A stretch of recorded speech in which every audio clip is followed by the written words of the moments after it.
వీటిని బొబ్బర్లు ఎనుకుళ్ళు అంటారండి. వీటిని నైట్ అంతా నానబెట్టుకొని, అంటే 8 అవర్స్ వరకు నానబెట్టుకుంటే సరిపోతాయి.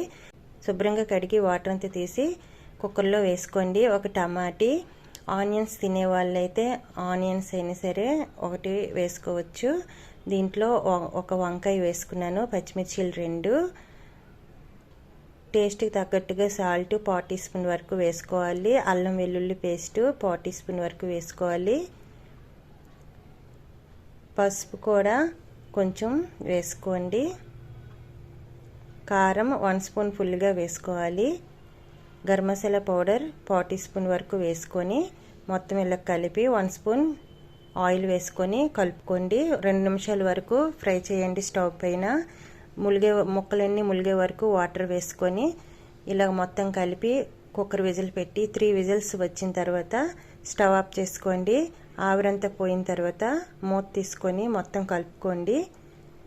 ఈ కర్రీ అయితే చపాతీల్లోకి, రైస్లోకి, దేనిలోకైనా సరే బాగుంటుందండి.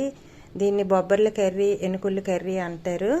టేస్ట్ అయితే సూపర్గా ఉంటుంది. అదే తపేల్లో వండుకునే వాళ్ళు అయితే బొబ్బల్ని శుభ్రంగా కడిగి తపేల్లో వేసి దాంట్లో వాటర్ ములిగే వరకు వేసి ఉడికించుకోవాలి. ఉడికించుకున్న తర్వాత వంకాయలు అన్నీ వేసుకొని ఉడికించుకోవాలి.